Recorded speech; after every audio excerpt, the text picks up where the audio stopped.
President John Dramani Mahama appears to have waded into the constitutional amendment conversation, and we get excited when politicians are talking about constitutional amendment. He didn't quite say constitutional amendment, but he said that Ex Gratia is constitutional. And so I'm not so sure whether it's entrenched. Let my lawyers find it for me.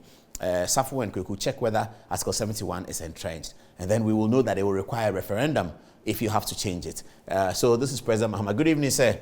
I hope you are doing well. All right, this is then what he said. Okay, they'll put what he said on, and then we read the message, and then I'll give you my message, okay?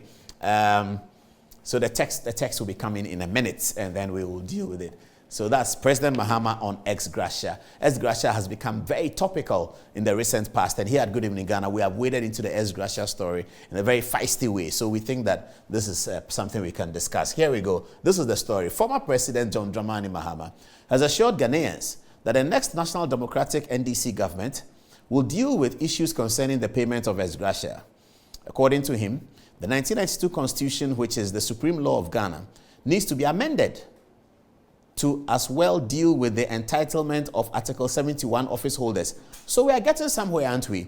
We know of President Akufo-Addo's preferred amendments. I mean, he went very far with it. He went to Parliament with his preferred amendments is that amend the DC's thing, and he stayed with it. Consistency is with him in that regard. This is the first time we are hearing President Mahama talk about constitutional amendments, and his preferred first amendment he talks about is Ex Gratia. Okay, we have talked about constitutional amendments, about amending Article 57 and 58 to reduce the powers of the president. And permit me to talk about myself a little bit. I'll show you a video that this matter of amending the Constitution to reduce the powers of the executive president, we've been talking about it for a very long time because we insist, and the data is there, the record supports us, that the 1992 Constitution was created for a dictator. We blame Professor Kwame Nkrumah and Mr. Chachu Chikata for putting those clauses in. That's what we blame them for. Mr. Chikata has recently said that the 1992 Constitution was not tailor-made for Rawlings. But if you look at the Constitution and you read all the articles and you talk to many professors, you will see,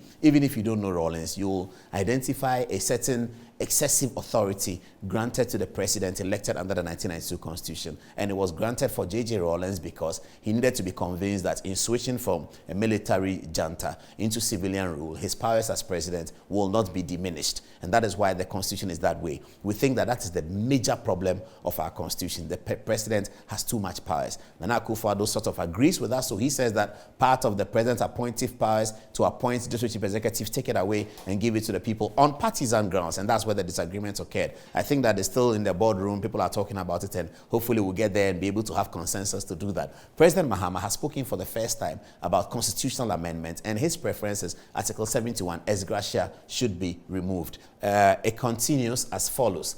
The 2020 NDC flag bearer believes the incumbent Akufo-Addo-led government has derailed democratic gains made in Ghana. Speaking at a meeting with NDC lawyers, the former president assured that if the NDC is given the nod in 2024, the review process of the Constitution, which commenced during the period of late President Atta Mills, will continue. That's not very exciting. That's not very exciting. I'm sorry. But President Mahama's handlers, when you wrote this article, did you read it again? President Mills's Constitution Review Committee, of which I'll show you a video when I appeared before it, ended sometime around 2011. 2013, 2014, 15, 16, President Mahama was president of Ghana. Nothing happened. Nothing, absolutely nothing happened. The executive secretary to the commission, to the Constitution Review Commission, Dr. Raymond Atuguba, became secretary to the president, to President Mahama. When President Mahama became, nothing happened. So this is always the problem I have with President Mahama's handlers. How then do you let him come and say that he will do this? This is going to be the problem. Because President Mahama has had the opportunity to be there. So when he says, I will do something, we will always go back to why didn't you do it? Unless he said, I started it and I will continue it. That's fair. That we can understand. But something that he could have done, about which the government was silent in the whole 4 years of his period, he comes back again 8 years later, seeking another nod at the president, says that I will do it. Something that was within his bosom, it was on his table, he could have done it, he didn't. Not that he didn't do it too, they didn't say anything about it. Check the records. From January 2013 up till January 2017, whether there was any government official communication to the public about constitutional amendment, zero. Nothing happened. So what is this, I will do it? Why didn't you do it then? That's always going to be the question for President John Dramani Mahama, because you've been there. So really, do it. You didn't do it. Tell us, I didn't do it. It was an oversight. Now I will do it. But don't remain silent and says, what did he say here? The 2020 NDC flag bearer believes that the incumbent, Nana Akufo-Addo-led government, has derailed democratic gains made in Ghana. That's okay. That's fine. That's no problem with that. Speaking at a meeting with NDC lawyers, the former president assured that if the NDC is given the nod in 2024, the review process of the constitution, which commenced during the period of Atta Mills, will continue. Why are you waiting 8 years to continue it when you could have continued right when Professor Mills was buried? In fact, in July, when Professor Mills was buried, President Mahama became president. In fact, on July 24th, when Professor Mills unfortunately passed, President Mahama was sworn in that night. I was at the conference center, the Parliament House, as many of you were. He was sworn in that night. And in his inaugural address, he didn't talk about constitutional amendment. Of course, the whole country was very sad. So I can understand that in his inaugural address, it doesn't need to come. But since then, he's had 4 sessional addresses to Parliament. Nowhere did he talk about constitutional amendment. Why is he talking about it now? He can talk about it now, but he must acknowledge that, I was there, but, something happened. But this time I'll do it. Then we are on even keel. But this issue of talking as if he's a new candidate, I think President Mahama's handlers must have a better way of presenting these things, because we are going to query it. Not just me, people are going to query it. I can talk here and people will hear. But some people will read in their homes and say, but what's President Mahama talking about? You were there, you didn't do it. What are you talking about? That's always the problem, you see. And that's why I said, permit me to talk about myself. As those of you who've been watching this program over the last 3 to 4 years, you know that I've been talking about constitutional amendments to reduce the powers of the president. I didn't start today. I, on my own volition, appeared in the public forum to the Professor Mills Committee, and I told them that this constitution has too much powers of the president. Unfortunately or fortunately, the committee did not take it up in the final white paper. No problem. But I made the statement, so I can say consistently that this is the position that I have taken. President Akufo-Addo assumed the office and talked about constitutional amendments and said, we need to change this. He didn't just stop there. He proceeded to sort of deal with it. He took it to Parliament. Eventually, he gave a nationwide broadcast and said, it's okay, I've drawn it. Because we need consensus to build these things up. That's a president who is serious about constitutional amendment.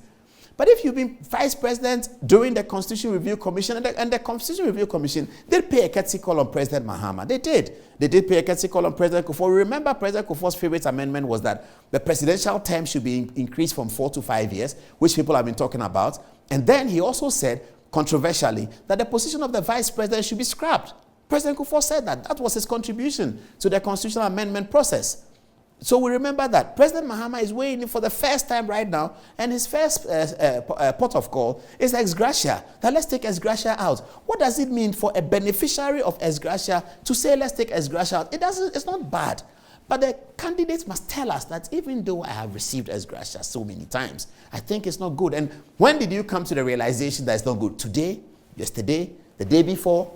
These are questions that we're going to ask, because we are now a democracy, isn't it? Okay, let's move on. The next NDC government must commit to the implementation of the review of the 1992 Constitution, which was begun by Professor John Evans Atta Mills of blessed memory.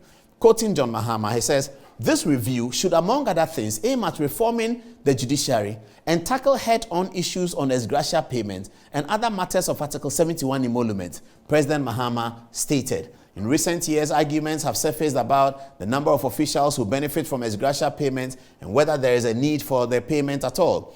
After Agbagba Mafia of Asogli State, Togbe Afede, a former Council of State member, refunded monies paid to him as Ex Gratia, many have criticized public office holders as to whether they deserve the monies paid to them or not. Togbe Afede, who served as a member of the Council of State, an advisory committee to the President Akufo-Addo between 2017 and 2020, while refunding the money, stated that I returned the Ex Gratia money not because I did not need the money. In fact, at that particular time, I needed money very badly to meet various obligations, family obligations. We didn't need to know that. Why do we need to know that? We can't verify it. What is family obligations? We don't need to know that. Okay, quote President Mahama. It says, but I truly believe that the money this is still Togbe Afede speaking, but I truly believe that the money was not deserved. It was inappropriate for what I will emphasize again was essentially a part-time work. In 2017, however, Ghanaian lawyer Elik Plem Agbamava went to the Supreme Court seeking clarification on some of the benefits enjoyed by Article 71 office holders. He wanted presidential staffers who benefit from salaries, allowances, and privileges like the Article 71 office holders to be stripped of such gratuities, claiming it is inconsistent with Article 71 and therefore unconstitutional. That's the kind of work I like. The kind of work that Elik Agbamava did as a lawyer. He's a very serious member of the NDC. You know that he even has presidential ambitions. Elik Plim went to court to say that, court, I don't think that presidential staffers should benefit. And the Supreme Court heard the matter. Whether he won or he lost, it is part of nation building. What is awkward is President Mahama, who's a beneficiary of Ex Gratia, who saw the constitution review process, to which he could have brought a firm conclusion to when he was president for as long as 4 years, did not do anything about it, and then now it becomes a public matter and says, I will change Ex Gratia. President Mahama has been receiving Ex Gratia, and incidentally, the room in which he spoke, the people there, a lot of them had received Ex Gratia. I mean, my mother, Betty Moldidris, who was in the meetings, former minister, she received Ex Gratia. I believe so. Marietta Brewer. I have never received Ex Gratia, so I can speak freely, okay? Yeah, thank you very much. So these are people, I don't think they don't deserve it. I think it can be a national conversation. We decide what we want to do, but people should not take advantage of it. It is in the Constitution. We all voted for the Constitution. President Mahama has operated that Constitution, and he kept it in there. Now he's not operating the Constitution. He's outside and he says, I'll change it. You could have changed it when you were sworn in as president. You were sitting there as president of Ghana. You could have said, hey, bring the thing. Akufo-Addo came and said, bring the Constitution. This article, was it this 243 of DCs? I don't like it. Let's do something about it. Let's change it. I don't want to appoint them anymore. I want the people to decide. That's leadership. But if you were there, you had the Constitution in your hand, you had Professor Mills's Constitution review thing in your hand, and you didn't do anything about it. If you want to do something about it now, welcome, well and good. But we have to tell the record and the history. Now, I have been saying that the powers of the president need to be amended. I've held this view since 2010. We are in 2022. It's a 12-year-old view. I continue to hold it. So if I make that position, I don't need to explain anything. Let's have a look at it. Forgive me. I'll just show you a little bit of a video of myself in 2010 dealing with that. There are interesting faces there because of what has happened recently. You see some interesting people there talking with me. Have a look. Question time in the Westminster Parliament in England. With this opportunity, members of Parliament will be able to ask the President direct questions about many national issues so that the electorates do not lose an interest. Implicates Articles 57 and 69 of the Constitution. Articles 57 and 69, and the third one is Article 2. The party chairman of a certain party echoed the views of His Excellency the President, directly elected by the people, when he made comments about another institution of state, and whether it is true that the President had an illicit affair. Commissioners Apia Menka and Ofori Boateng. So we just made it very short. So that was me telling the Constitution Review Committee led by Professor Fiajo that part of the ways in which we can bring accountability to this president elected under 1992 who has so much powers is to create a Westminster type question time where the president will appear before Parliament and he speaks under oath and he answers questions like ministers do, and akin to the Westminster situation of Prime Minister's question time, isn't it?